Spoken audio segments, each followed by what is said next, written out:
जय भीम।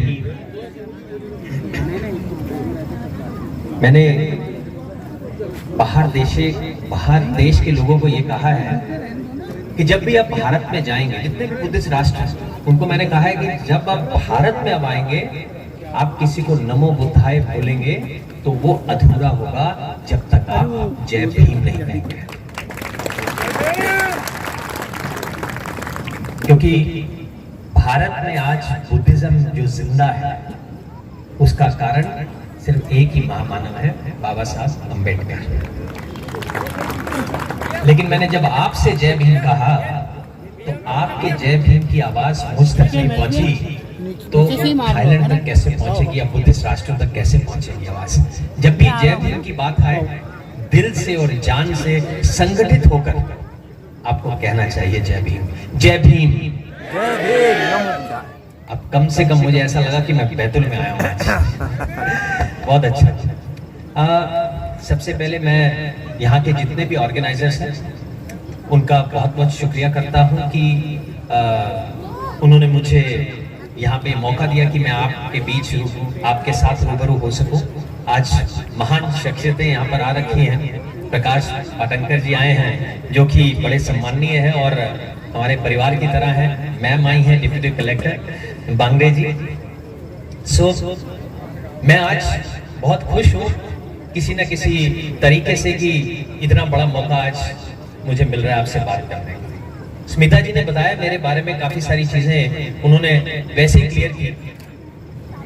मेरा मानना यह है कि जब मैं भारत में आया, मैं पहले श्रीलंका में मैंने फिल्म की और वहीं मैंने बौद्ध धर्म अपनाया। मुझे लगा कि इससे अच्छा जीने का तरीका और कोई नहीं हो सकता, तो मैंने वो धर्म को अपनाया बहुत अच्छे से।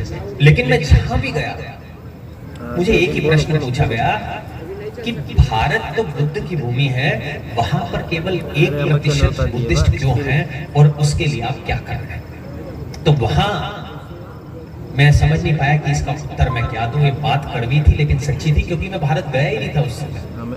मैं वापस भारत आया और फिर मैंने देखा कि केवल 1% बुद्धिस्ट और इतना बड़ा धर्म का खजाना, जिससे बढ़िया जीने का तरीका कोई हो ही नहीं सकता, वो होते हुए आज भारत में केवल 1% बुद्धिस्ट कैसे रह गए, बाकी सब कहां गए। तो मुझे लगा कि बहुत सारी लड़ाइयां करनी पड़ेंगी, संघर्ष करना पड़ेगा, दूसरे धर्मों के लोगों से बात करनी पड़ेगी, कहीं ना कहीं क्या करूं, कैसे शुरुआत करूं, काफी सोच में पड़ गया। लेकिन धीरे धीरे मैंने चीजों को जाना। सबसे पहले बाबा साहब के बारे में पढ़ा। अब एक और कड़वी सच्चाई ये है, मैं जिस स्कूल से मैं आया, बहुत सारे A ग्रेड स्कूल हैं भारत में, और कोई हिंदू बेस है, मुस्लिम बेस है, सिख बेस है, ईसाई बेस्ड है, लेकिन Buddhist base A grade school मुझे कोई दिखा नहीं। एनीवेज मैं जिस स्कूल से मैं पढ़ा वहां पर बाबा साहब के बारे में कुछ खास बताया नहीं गया और ना ही बुद्ध के बारे में कोई बात नहीं। तो इतना ही कहा गया शांति का प्रतीक है, और कभी कोई कहानी कोई सुना दे बुद्ध की तो बात अलग है। अदरवाइज पढ़ाई में यहाँ की कोई खास जगह उन स्कूलों में नहीं है। बस इतना है कि भारत का संविधान बाबा साहब ने लिखा था और अंबेडकर जयंती के दिन एक छुट्टी होती, इतनी जानकारी मुझे थी। लेकिन जब मैंने उनके बारे में पढ़ा तो मैं सोच में पड़ता रह गया कि जो कार्य वो कर गए, ना ऐसा कार्य पहले कभी किसी ने किया और ना ही शायद कोई करेगा, क्योंकि एक महामानव ये काम कर सकता है। उन्होंने सबको लाकर एक बराबरी के प्लेटफॉर्म में खड़ा कर दिया, और वही इंसान जिसने इतनी प्रताड़ना सही, इतना एक्सप्लॉयटेशन सहा, छूत अछूत, साथ पढ़ने नहीं देना, उठने नहीं देना, फिर भी सारे संघर्ष करते हुए आज वो इस मकाम पर पहुंच गए कि भारत का, उसी देश का उन्होंने संविधान लिख दिया। और ये नहीं, ये तस्वीर जहां भी लगती है उस देश के प्रधानमंत्री का भी सर उनके आगे झुका। ये मकाम पर वो पहुंचे, मेरे इंस्पिरेशन बने कि फिर मैंने और पढ़ा, दीक्षा भूमि का पढ़ा। फिर मैंने ये भी पढ़ा कि उन्होंने कहा था कि ये जो धम्म चक्र में चला रहा हूं 1956, इसको हमेशा गतिमान रखना। ये बहुत अनफॉर्चुनेट बात थी हमारे लिए कि हमें छोड़कर जल्दी चले गए, इसलिए केवल 1% बुद्धिस्ट है। हमें ये बात नहीं भूलनी कि वो ये कह कर गए थे कि इसको गतिमान करते रहे। मैंने कहा कि मेरी लड़ाई, मैंने सोचा कि दूसरे धर्मों के लोगों से, बाहर के लोगों से है, लेकिन जब मैंने जाना तो मुझे पता चला कि मेरी लड़ाई तो अपने लोगों से या अपने बुद्धिस्ट लोगों से।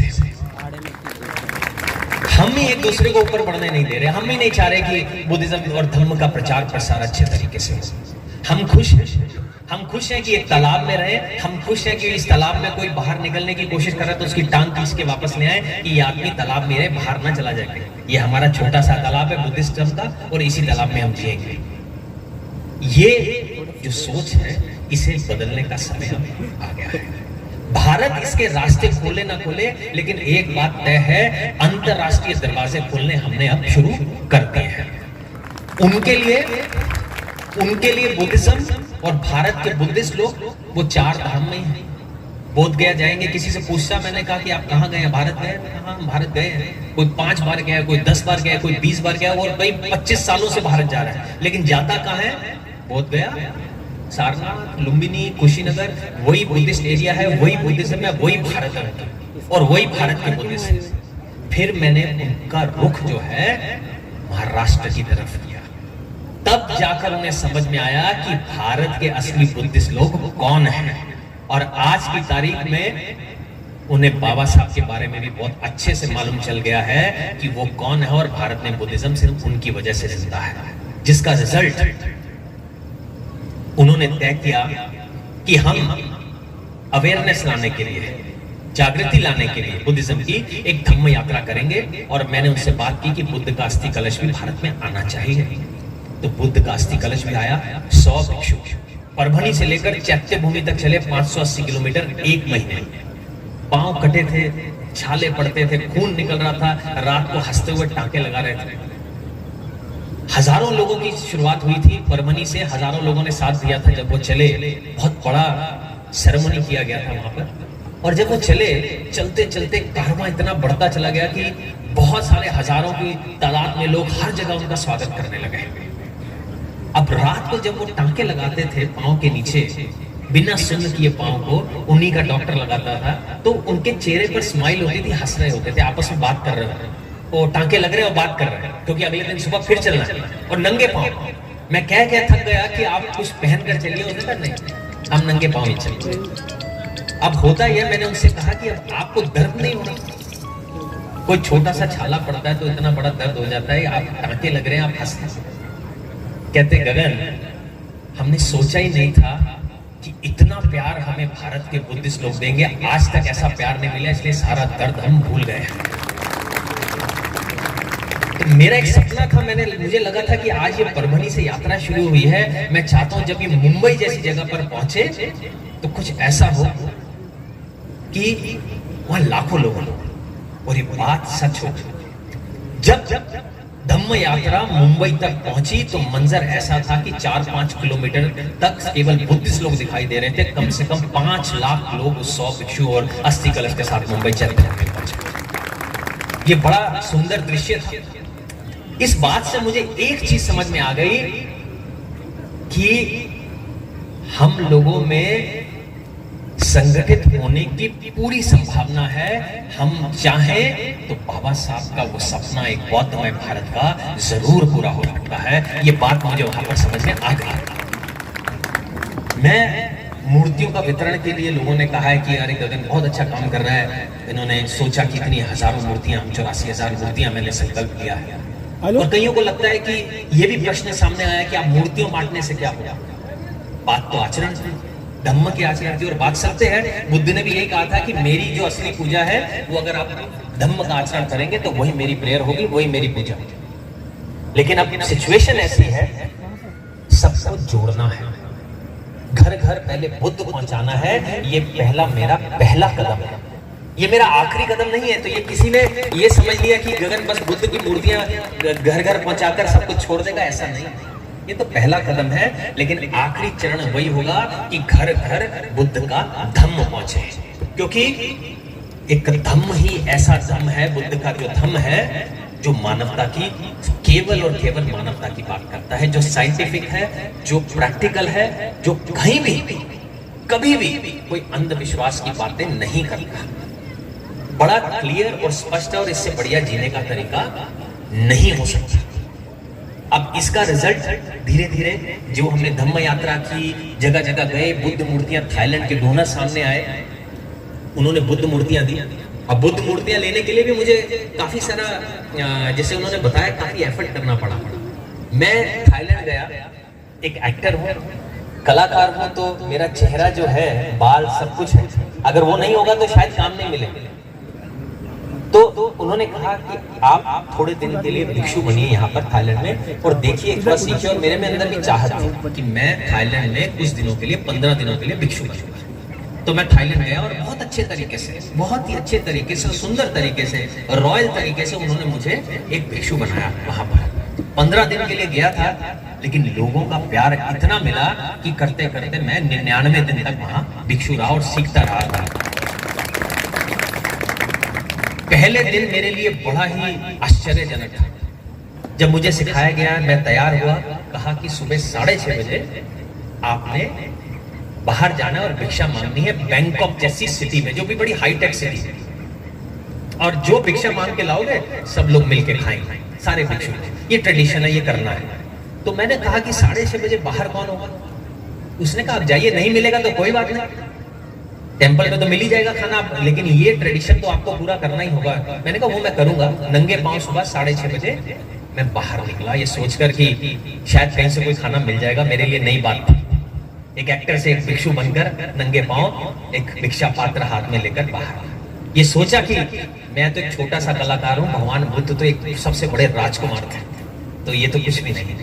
आगे गए, जैसे ही बिहार के बाहर निकला, अजीब सा मंजर, 200 लोग लाइन लगाकर खड़े हुए थे कि हमें मौका मिल जाए इसके भिक्षा पात्र में हम कुछ डाल दें। सुबह 6:30 बजे पहले दिन मैं सोच में पड़ गया कि और अच्छा खाना, और कंडीशन ये आ गई, एक ट्रक मंगवाना पड़ा, क्योंकि वो इतना खाना था कि वो हाथ में लेके जा ही नहीं जा सकता, ना कोई असिस्टेंट के साथ जा सकता, उसके लिए ट्रक ही आना पड़ा। उस 1 घंटे में मुझे 500 लोगों का खाना मिला, मुझे ज्यादा चलना भी नहीं पड़ा। मैं सोचा, मैंने कहा कि ऐसा क्यों हुआ, ये क्या हुआ? कह रहे जो आपकी खबर थी भिक्षु बनने की, वो पूरे थाईलैंड में फैली और उनको ये पता चला जिस लड़के ने बुद्ध का किरदार किया था, आज वो भिक्षु बना है और बुद्ध की भूमि से आया है, और वो चाहता है बुद्ध की भूमि में बुद्ध वापस आए। तो अगर ऐसा होगा तो हम तन मन धन से इस लड़के के साथ हैं, ये सोचकर वो सारे लोग आए। और ये मंजर जो है 99 दिन तक चला। मैं जब सुबह जाता था, एक गाड़ी भरकर खाना आता। ये थाईलैंड की कंडीशन है। अब ऐसी कुछ कंडीशन मैं भारत में लाना चाहता हूँ, देखना चाहता हूँ। मैं आज यही डिस्कस कर रहा था कि मैं चाहता हूं कि ये बुद्ध की अगर भूमि है, तो हमारे जो भिक्षु हैं वो हमें रोड पर चलते हुए दिखने चाहिए। मुंबई, बैंगलोर, दिल्ली, जो हाईटेक सिटीज हैं, उनमें सुबह चारिका करते हुए दिखने चाहिए। और हम उपासक हैं, ये उनका कर्तव्य है, उन्हें सुबह जाकर भिक्षा पात्र में उनका अच्छा सा नाश्ता भी डाले, ताकि लोगों को ये समझ में आए ये बुद्ध की भूमि है, यहाँ पर भिक्षुओं का इतना आदर किया जाता है। ये मंजर मैं देखना चाहता हूँ, ऐसा मेरा सपना है और ये पूरा हो सकता है। ये कोई बड़ी बात नहीं, इसकी शुरुआत की जा सकती है, लेकिन ये सब आपको मेहनत करनी है। अब भिक्षु कहां से लाए? इतनी सुंदर मूर्ति, मैंने पूछा कि यहाँ इसका ख्याल कौन रखेगा? तो एक बोधाचार्य जी जो थे, उन्होंने कहा कि हम रखेंगे, हम साप्ताहिक करते हैं। मैंने कहा नहीं, रेस्पॉन्सिबिलिटी अब बड़ी है। अब भिक्षु नहीं है, बिहार है, मूर्तियां हैं, सब कुछ, अगर भिक्षु नहीं है, मार्गदाता ही नहीं है, तो बुद्धिज्म कैसे बढ़ाएंगे? तो इसीलिए हमने एक निर्णय लिया है कि 5 मई को अब थाईलैंड की संघ यहाँ पर आ रही है, भारत में, नागपुर। 100 लड़कों को हम भिक्षु बनाएंगे, श्रामणेर बनाएंगे, और उनको हम थाईलैंड की संघ के अंडर धम्म की शिक्षा देंगे, धम्म यात्रा करवाएंगे, ताकि वो सीखकर अपने अपने एरिया में आए और धम्म का प्रचार प्रसार शुरू करें। और ये धम्म यात्रा जो है, ये छोटी मोटी धम्म यात्रा नहीं होगी, ये शुरुआत होगी नागपुर में। उनको श्रामणेर बनाया जाएगा, चिवर बनाया जाएगा, फिर उनको लेके जाया जाएगा राजगीर में, थाईलैंड मोनेस्ट्री में रहेंगे 3 दिन। राजगीर से उनको वेनुवन में लेकर जाया जाएगा, वेनुवन से उनको पैदल बोध गया लेके जाया जाएगा 3 दिन की यात्रा के लिए। बोध गया में 3 दिन की एक्टिविटीज करेंगे, फिर उनको बस में सारनाथ लेके जाया जाएगा। सारनाथ भी बुद्धिस्ट मोनेस्ट्री में, थाईलैंड की मोनेस्ट्री में रहेंगे 2 दिन। सारनाथ से फिर उनको श्रावस्ती लाया जाएगा। श्रावस्ती में भी थाईलैंड की बुद्धिस्ट मोनेस्ट्री में रहेंगे। श्रावस्ती से दिल्ली होते हुए उन्हें धर्मशाला लेके जाया जाएगा।